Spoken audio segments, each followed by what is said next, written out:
So sa ngayon guys, mag-grab fruit tayo ng mangga. So ito mangga kalabaw guys. Ito naman yung seedling natin. So ilalagay natin yan dyan ngayon. Kita ko sa inyo. Ito, tingnan nyo yung ano. Ito yung ano, nagbubunga na to na mangga. Ngayon, ito yung i-ano natin. Ito yung ilalagay natin dito. Puputulin lang natin to. Tigas.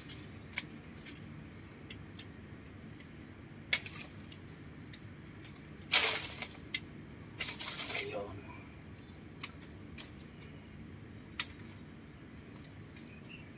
Ganito guys, o yung ano, pagkagawa dito. I-cut lang natin to dito. Din natin sa gitna. And then ilalagay natin to siya. Kakat din natin to.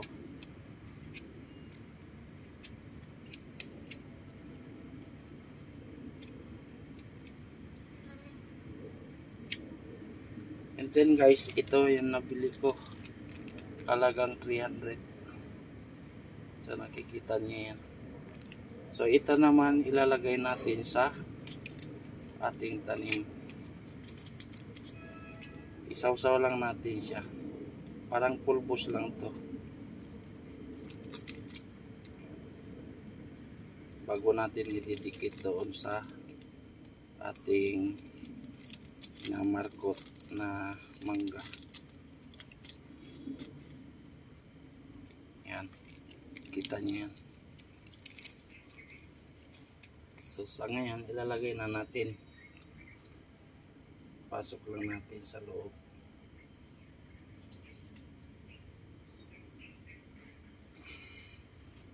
So yan, kita mo ba guys?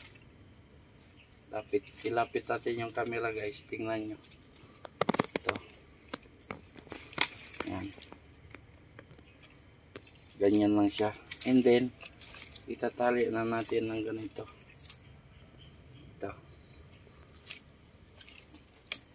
So dalawang klaseng mangga na to guys.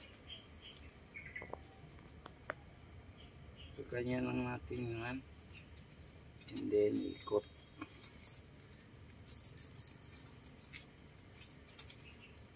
Mali pa yung ikot ko.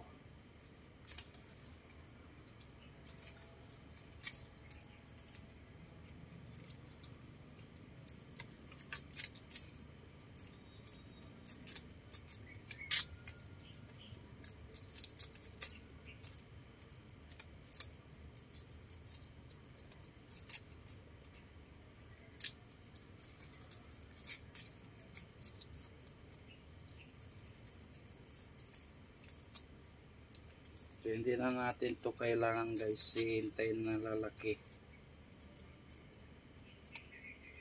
Pagkatabungan na ng mangga, kahit pa siya maliit pa yung puno niya, may bunga na siya. So ito yung advantage kung mabubuhay siya ha.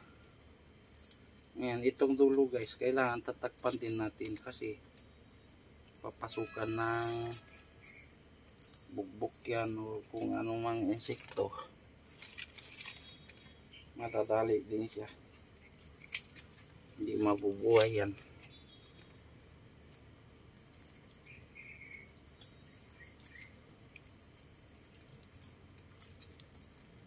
And then dito kailangan nagpitin lang natin to dito guys, kasi dito talaga yung pinakaano niya.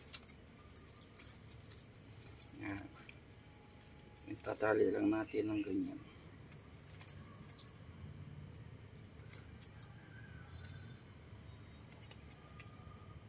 Tatanggalin natin to guys pag buhay na. Yan. And then ito naman wani. So dalawang klase ito guys. ilalagay naman natin dito sa kabila.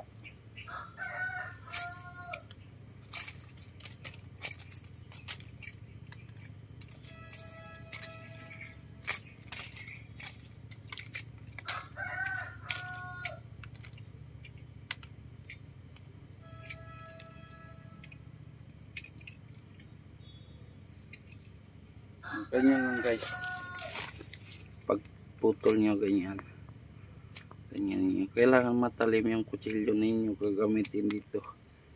Then ganon din sa kabila, yan. Then cut na natin to.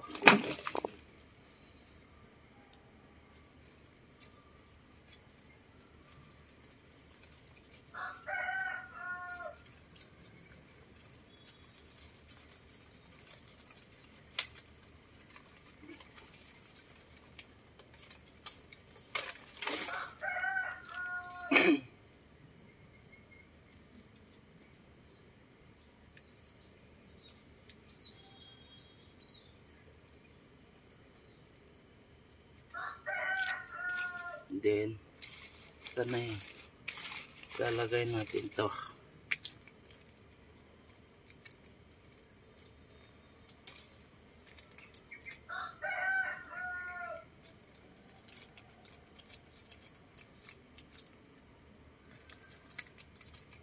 Malaking tulong din to guys sa pagprotekta sa mga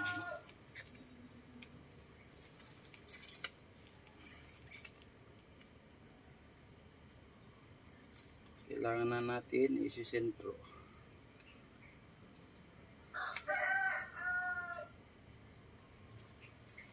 After 15 days or 17 days, diyan na natin malalaman yung resulta guys, kung nabubuhay. So i-follow lang ninyo ako at i-share ang ating ginagawa sa ngayon, at subscribe na rin sa aking YouTube channel para may makuha tayong idea kung paano gagawin.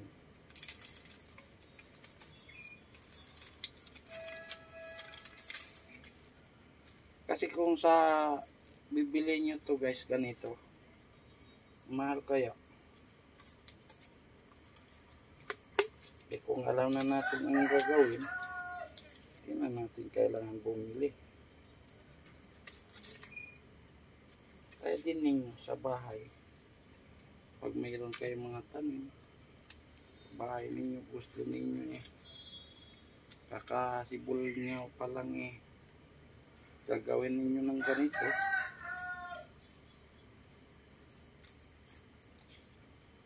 pagka presko kasi yung kamay natin, mabubuhay at mabubuhay yan.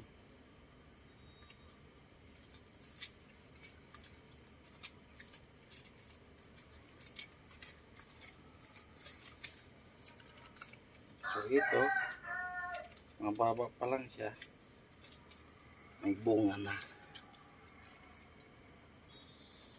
Yung sa goma pa to guys, tawag namin budding.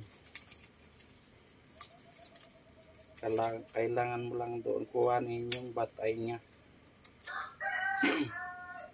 Yung matured na ano, yung nagbubunga na, kumbaga. Saka nyo ididikit dito sa seedling natin. So yun na guys, tapos na. Ganun kabili.